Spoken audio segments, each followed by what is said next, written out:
the one in Butler, Pennsylvania. That was the first one, I think. Then we had the Ryan Ruth one. Then we had the White House Correspondents' Dinner. And then we had the one that just happened this Saturday. So this is very odd. And what's also odd is that the day before the assassination attempt, the latest one, Trump said that he was just mere moments away from essentially revealing the deal that he was making with Iran.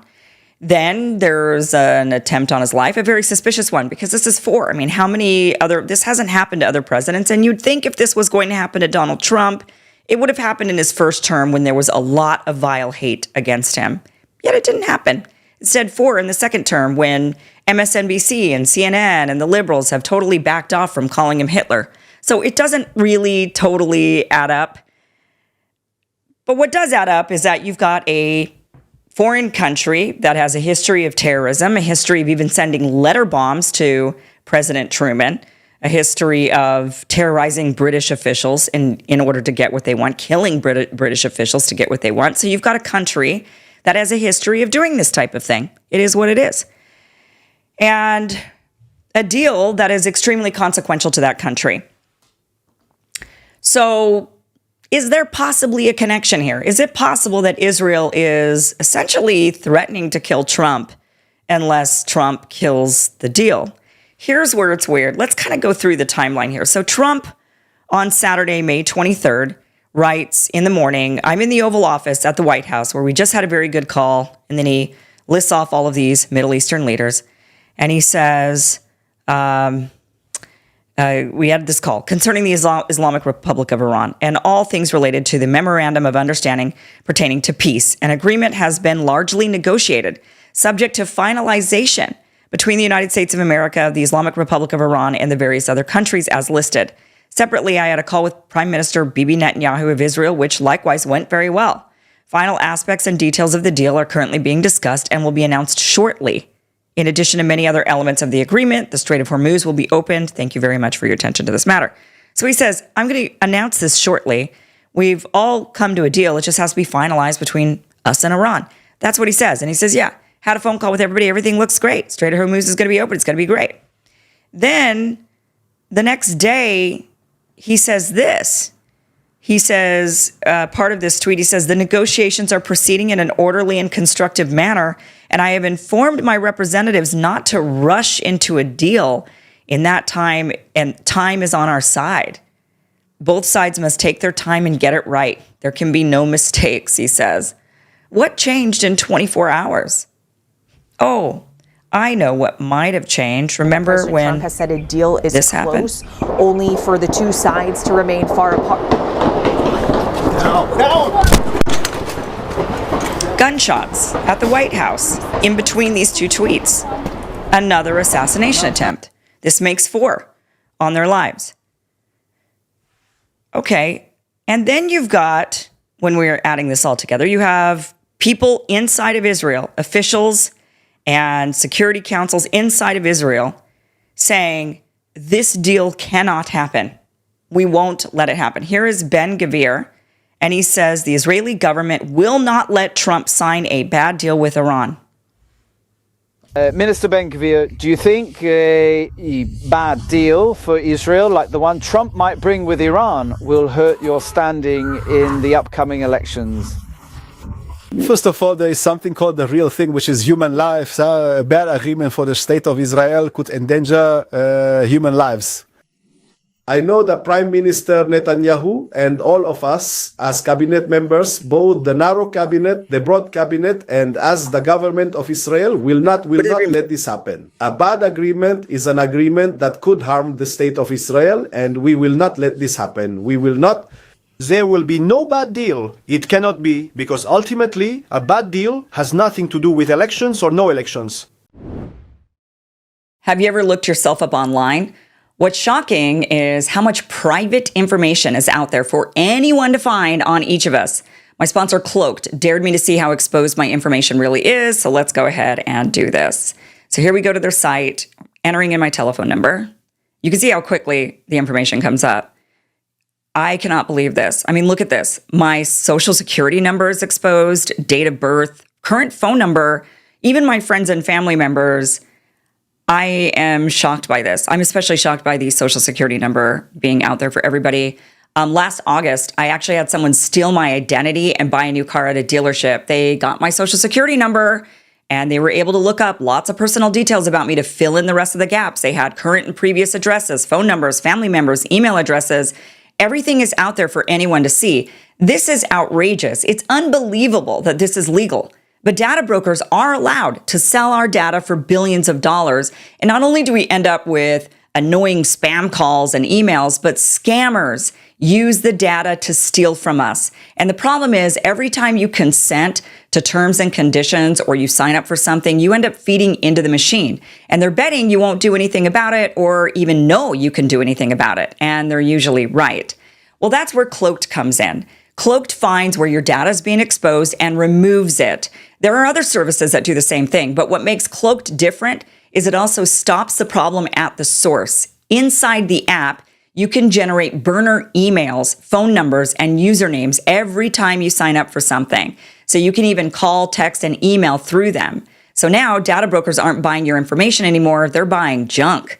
Cloaked literally flips the system on its head. Plus, it monitors the dark web, blocks spam calls with AI, includes a VPN, a password manager, and even comes with $1 million in identity theft insurance. So go to cloaked.com/Kim Iversen, enter your phone number, and see just how exposed you are right now. Then do something about stopping it, because the longer you wait, the more your data gets sold. So if you're ready to take back control, go to cloaked.com/Kim Iversen and get 30% off any plan. Again, that's cloaked.com/Kim Iversen. Get 30% off any plan and just see how quickly you can discover all of this information and then actually do something to protect yourself. Okay, but how would you stop us? I mean, that's the real question. So if you say Israel will not allow the United States to go into a bad deal, how do you stop the United States exactly? What's the plan on that? Because theoretically, the United States should be able to do whatever the United States wants to do. And theoretically, well, not even theoretically, but ending the war with Iran would be beneficial to the American people. So how exactly would Israelis stop the United States from going into a bad deal? That's the big question. And that's why the conspiracy conclusion that I'm entertaining is not really that far-fetched. Here is the Israeli defense establishment. Israeli security officials are being discussed as working to stop the U.S. and the Iran deal. Again, how do they plan to do that? You'll see in the defense establishment, they are obviously very worried about the possibility of such an agreement. Yes, I think the headline of the last hour, and this I am hearing from very senior officials in the defense establishment, is a very great concern regarding the emerging agreement. And they say that this agreement is very bad for Israel. They are talking about the unresolved nuclear issue. They are talking about the missile story. And we went to this war not only because of the nuclear issue, but also because of the missiles. And there is no answer for that at all. And the third thing, they are talking about Lebanon, and they are saying that this situation is impossible, and it is impossible to continue with the situation where the hands of the Israel Defense Forces are tied. Therefore, there is growing concern in Israel, and they very much hope that Netanyahu will manage to influence Trump, because in general, we have seen here quite a successful operation by the IDF, the Air Force, and the Intelligence Directorate. We have achieved very, very impressive results here. Ultimately, they were not translated into a good political agreement, and there is heavy pressure here to change the situation. So to summarize, there is great disappointment in the Israel Defense Forces regarding the outcomes, and they really hope that in the end, they will look a bit different. As of now, great disappointment. Okay, so this is a country at war, and this is a country that has perpetually been at war since the beginning of its founding, actually before its founding, when it was committing acts of terror against the British in order to create the state of Israel. So this is a country that has been at war, and they've shown that they're willing to do whatever it takes. Because if you have the mentality of, this is war, and we are our own sovereign nation, and we're trying to do what we can for our own sovereign nation, then it is not far-fetched to believe that they would throw around assassination attempts against another world leader in order to sway them in their direction. That is not far-fetched at all. That's actually within the realm of, if you're waging war, those are the types of things you do in order to win your war. You kill people or you threaten to kill people. And Israel has proven that they're willing to kill children. So if they're willing to do that, then a threat on Donald Trump is small potatoes, really. It really is. And the fact that he's had 4 different assassination attempts against him makes you wonder, are these threats? Are these veiled threat? I mean, how veiled? I don't even know if they're that veiled. Are these threats from the Israelis saying, we got you, we were close to you before, we can get close to you again. We can always get close to you. Now you might say, but Kim, the guy that shot up the White House the other day on Saturday, this was 21-year-old Nasir Best. He was a crazy guy. They'd had problems with him in the past. You could think, well, what about Thomas Crooks, right? He wasn't an Israeli. Ryan Ruth wasn't an Israeli. None of these people were Israelis. The guy that ran around at the White House Correspondents' Dinner, right? These were just crazy people. These were just nut jobs. So that's not connected to Israel, because if Israel is going to do it, they'd use a real pro, right? They have people for this. Well, let me just show you a clip from a movie. This is from Cognitive Liberty, and this is their latest film called Dystopia. I highly recommend that you follow them on YouTube, Cognitive Liberty. I believe they just have 3 films out, but they're all really well done and they're highly informative. And I'm just going to play for you a clip from their latest film, Dystopia. This is a 9-minute clip, but it is extremely, extremely telling. Israel have a deep history in the development of communication systems, including components in almost every microwave-enabled device on the market, from components in cell phones to cell towers. Israel is a market leader in developing radio access and transmission solutions that leverage the microwave spectrum. That raises red flags for many, given Prime Minister Benjamin Netanyahu's legal battles in Case 4000. Netanyahu, who was previously Israel's communications minister before becoming prime minister, is accused of advancing regulatory decisions in exchange for bribes said to be worth hundreds of billions of shekels. The case exposes a troubling disregard for ethics and morality in an industry handling data for millions of Israelis and manufacturing hardware for a large majority of the world's telecommunications devices and infrastructure. Many of us knew that Mossad was inside the chip, literally. All of them, wherever they're manufactured, worldwide. That's where the game is played, is inside the chip. Israelis should be very proud of the success of their telecommunications industry. But when you have someone like Netanyahu in charge, it's highly concerning. I believe Israel are behind the targeted individual torture program and Havana syndrome. In my opinion, they're using backdoors in communications components they produce to torture people into homelessness, suicide, and worse. And they probably used regulatory favors and military connections to have these backdoors built into this infrastructure at every level. Many people are aware now that Israel are a strong player. Some people even say they control the world. Israel has vast global reach. Where it's all been leading is high tech, electromagnetic tech, microwave tech, AI tech, digital tech. So you would expect, and that's how it turns out, that Israel would become a global center for exactly that technology. I was writing about Epstein and 9/11 and stuff that happened in relation to Mossad before I got targeted. They argue a lot about Israel. They bring up Israel a lot. They claim to be Mossad adjacent, which you can never take anything they say as truth. But yeah, they're very much saying that that there was a takeover of the CIA by Mossad with this technology, and they're very proud of it. And they'll brag about 9/11 and all sorts of stuff like that. If the cause of Havana syndrome, if the attacks with directed energy weapons that cause Havana syndrome were perpetrated by a foreign power, by another nation, it would be construed as an act of war. Another red flag that demonstrates Israel's lack of regard for cell phone privacy is Pegasus spyware. The software enables zero-click spying on any cellular device, meaning all the hacker has to do is send the device a text, which doesn't need to be opened or read. This then gives the sender full access to the device, including the camera and microphone.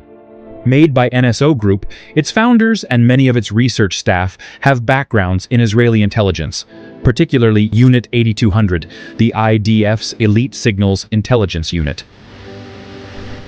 All sales of Pegasus require approval from the Israeli Ministry of Defense. Israeli media has reported that Pegasus spyware was used against Israeli citizens by police to target leaders of anti-Netanyahu protests, activists, and figures linked to Netanyahu's telecoms corruption trial.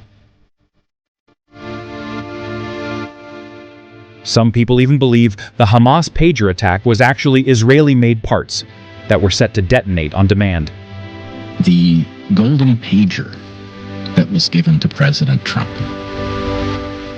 What am I to make of the fact that you have these exploding pagers used to kill terrorists?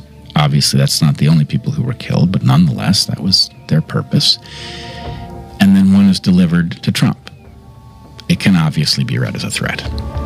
Netanyahu then later delivers a speech in a totally separate context, of course, could mean nothing, where he's bragging that every cell phone of everybody in the room has Israeli technology in it. We're pretty good at producing weapons. But do you have cell phones? You have cell phones here? No. You're holding a piece of Israel right there. You know that? I mean, a lot of the cell phones, the medicines. We have an incredible array of possibilities of creating foreign companies that have no way being traced back to Israel, shell companies over shell companies who affect the supply chain to our favor. We create a pretend world. We are a global production company. We write the screenplay, we're the directors, we're the producers, we're the main actors, and the world is our stage. What about offensive weapons? Well, I can tell you we shared it with America, but I can't share it with you. Okay?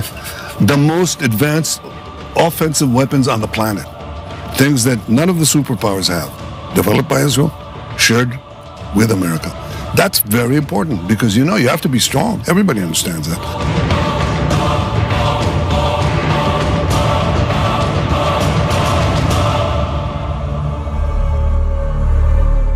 Many believe that anomalous health incidents are also driving people to kill. Could Israel be torturing people into mass murder to create chaos, drive tighter security measures, and assassinate high-profile names? They seem to want to create a clash of civilization. I wouldn't be surprised if some of the Islamic terrorism we've seen in the past 25 years is in fact people having voices beamed into their heads posing as God and instructing them to carry out these acts. To get somebody to blow up a bus full of children or a building full of innocent civilians, you have to grind it into their minds. You have to wash their brains and tell them there's a higher cause out there. It's religious, ethnic, racial, whatever. And for that higher cause, you can disregard all the normal rules of morality. I'm convinced Israel used these torture techniques to try to assassinate both President Trump and Elon Musk. In 2025, Republican Congressman Tim Burchett claimed that President Trump's would-be assassin was likely under some form of modern mind control program. So you are alleging that Thomas Crooks was groomed by some type of dark intel program, MK Ultra or otherwise, in order to commit on that day the act of an assassination. I think so. I've said that all along. All Israelis, my wife Sarah and I were shocked by the horrific assassination attempt on the life of President Donald Trump. This wasn't just an attack on Donald Trump. This was an attack on a candidate for the presidency of the United States. This was an attack on America. It was an attack on democracy. It was an attack on all the democracies.